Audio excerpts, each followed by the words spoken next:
morning and welcome to Sunnyside News, where we bring you only the most positive and interesting information from the heart of Florida right here in Polk County.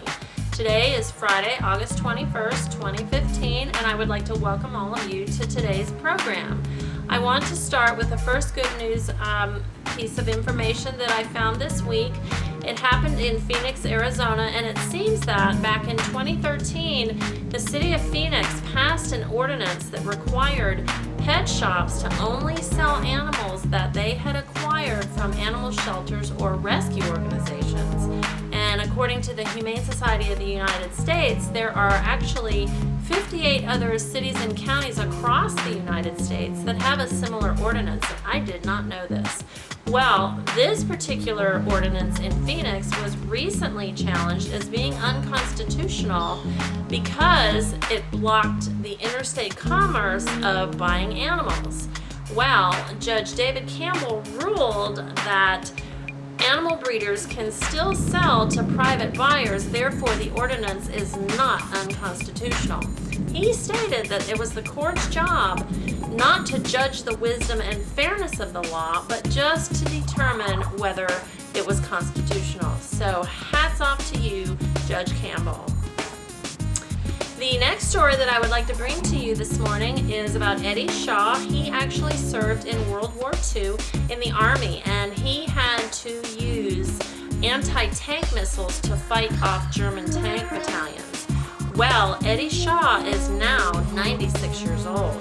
His son, Peter Shah, came up with a way for his war hero father to not only get around, but to navigate through even rough and uneven terrain. And he did this because he built his father a custom motorized wheelchair that mimics the design and movement of a tank. And as Peter Shah says, my dad was attacked by tanks during the Second World War. Now, this is his chance to have his own little tank. And that is just an ingenious idea. Hats off to you, Peter. The next story that I would like to bring to you is about Eleanor Cops, who dropped out of college in 1945 to get married, which was not unusual at the time. She stated that there just weren't that many opportunities for women, and she was actually getting tired of school. She had been in school before she got married, but dropped out as she was tired of it. Well, Eleanor did in fact get married. She lived on a Nebraska farm. She raised 5 daughters and several hundred head of cattle. And of course, as any married couple, they experienced their trials and tribulations during their marriage, including a miscarriage and living in a house with no electricity or indoor plumbing, and then having their house burned completely down. Well, after 67 years of marriage, Eleanor's husband passed away. Understandably, she was heartbroken, but as a way to cope with her sorrow and to deal with her loss, Eleanor decided to go back to school, and she finally finished her degree. When she was asked what she thinks the biggest difference in school now from the 1940s is, of course, she said computers.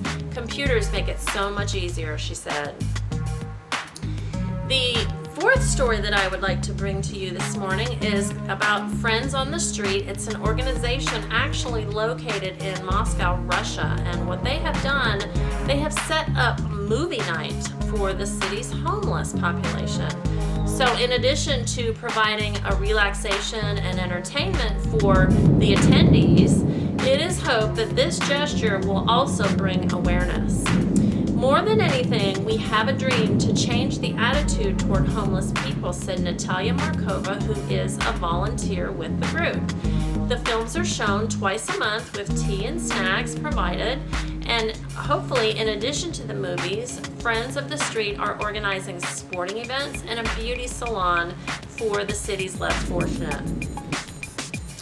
Moving on to the weather here in the heart of Florida, we're having still our summer season. It's very hot and steamy. As you can see, it's very overcast here.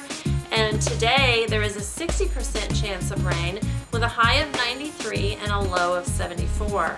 Tomorrow the rain chance remains 60% with a high of 92 and a low of 75.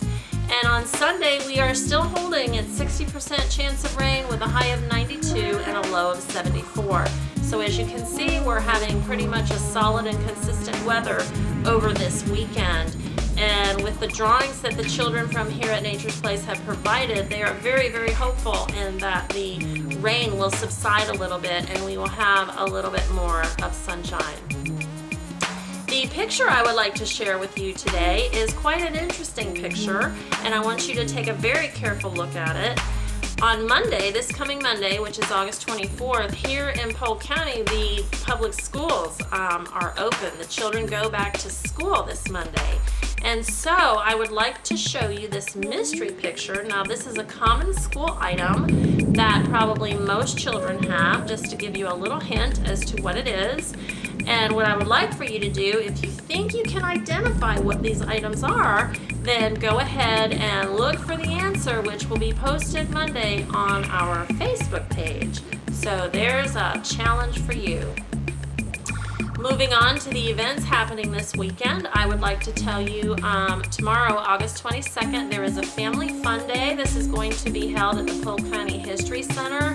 There's going to be free arts and crafts and activities. You can find more information on that by calling 863-534-4386. And leaving you this episode, as I normally do, with a quote that will hopefully give you some inspiration. And the quote goes, "When you feel like giving up, remember why you held on for so long in the first place." And that was said by someone unknown. So that's our episode for today. Thank you so much for joining Sunnyside News. Please look up the answer to our mystery picture on our Facebook page, and I look forward to seeing you again next week. Bye for now.